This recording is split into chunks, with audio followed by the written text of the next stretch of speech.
Howdy, Red Bluff class. Cinema, 21st century cinema. Who would have thought it'd been around this long? And it's definitely changing. But it always hasn't been as changed as you think. Because even in the silent films, they were making experimental cinema. And that's what we're going to talk about today. I never got to do this on Tuesday. We ran out of time. For those of you who showed up, I appreciate those of you who show up.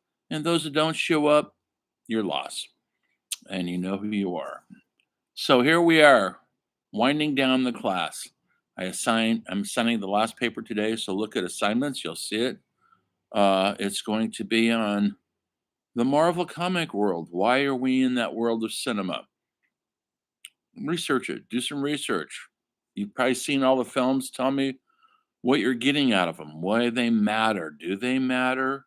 What is going on in Hollywood that they're producing so many comic book from Marvel and DC and wherever else they could get it? For whom is that? Is it just a cynical ploy to make money off kids who grew up with comic books? Comic books have been around forever, but they never made comic books, films, as much as they do now. Think about that for a minute. What's going on in the world? Are we less literate? You know what I feel about it. Is anybody actually reading novels anymore, or you just read your telephones and text and whatever you see on Instagram? That's not reading, really. And our attention spans have gotten not just shorter, but we need lots of stimulus going on with our eyeballs. We can't watch a slow film. Some of us can't. This and Hollywood knows how to make money, so are they taking the easy way out? Because all comic book films are essentially the same thing, right? Good against evil. The good always wins, with a lot of tragedy and violence in between, but it looks cool. You tell me. 3 to 5 page critical essay on what is going on with the Marvel comic world of Hollywood now. You don't have to have the correct answer. Just give me your thoughts and feelings on it. Do some research, watch some movies. I'm sure you've watched them, and pipe in. Thank you very much. I'll put that in assignments later on today. It'll be due between now. You can hand it in anytime between now and the end of class, May 19th.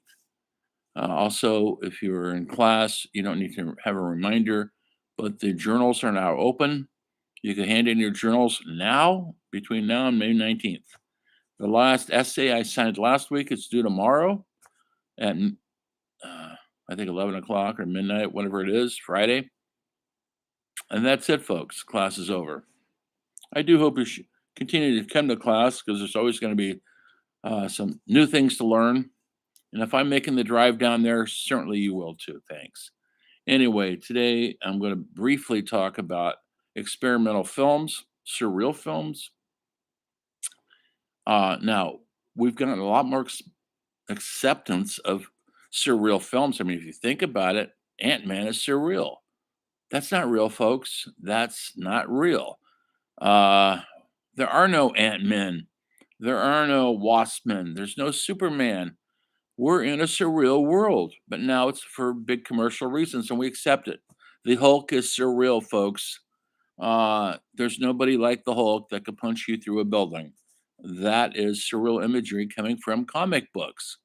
So we're used to magic realism.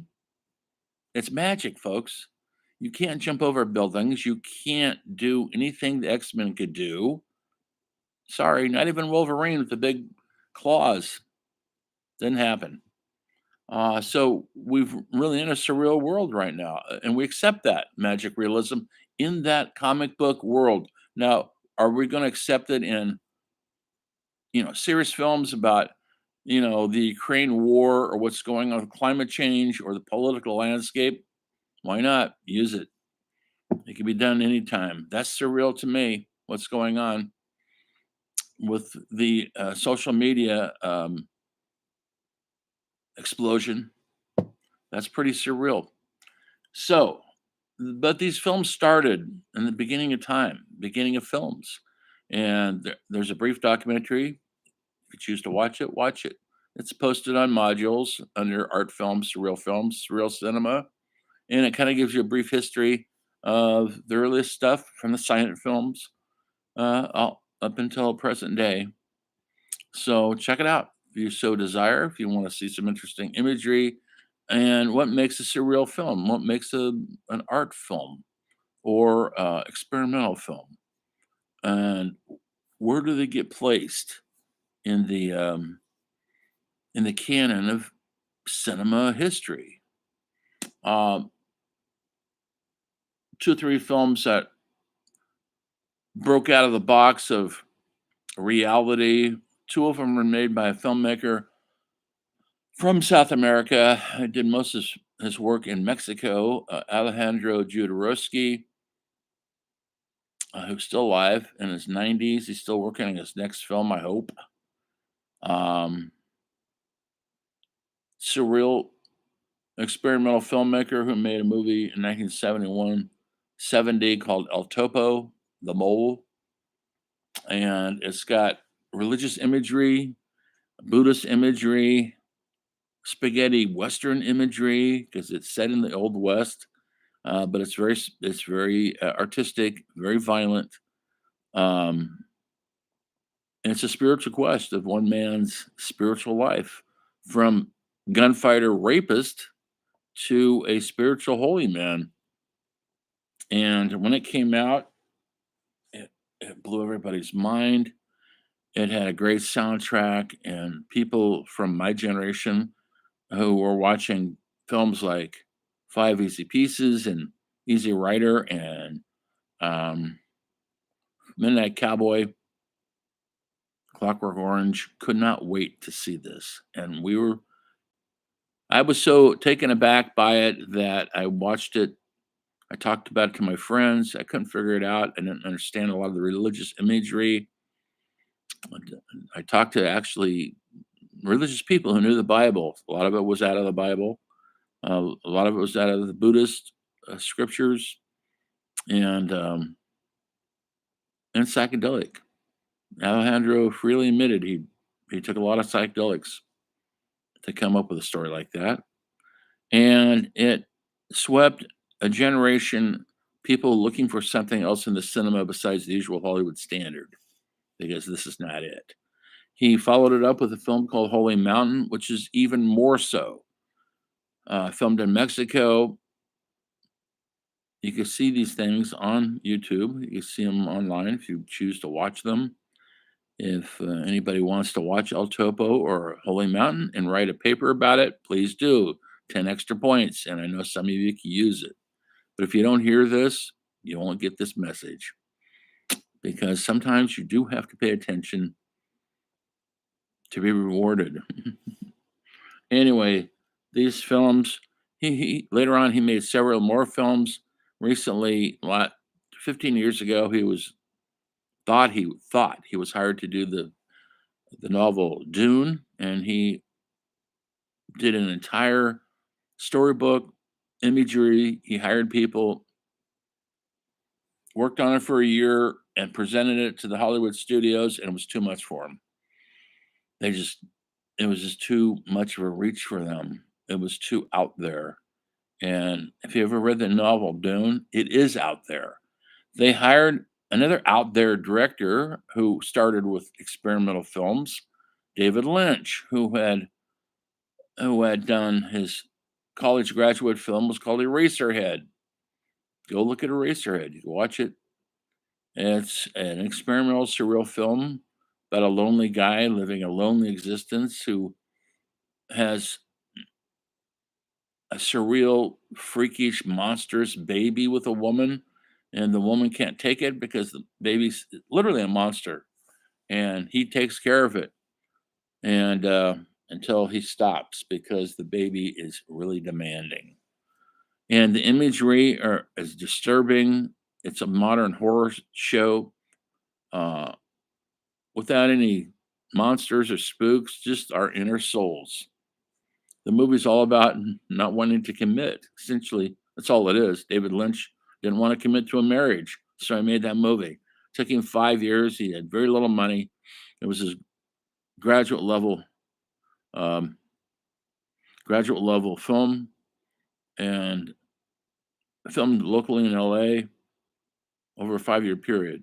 And it put him on the map, got him many jobs after that. Elephant Man, and got him also, which was the famous play, and also got him Dune. Dune, his version of Dune is really a failure, and he admits he was the wrong guy for that job. They needed someone else who he tried to make it into a palatable film. It kind of went the wrong direction. And people who love that novel were very disappointed in that film. It did not capture what that novel was about.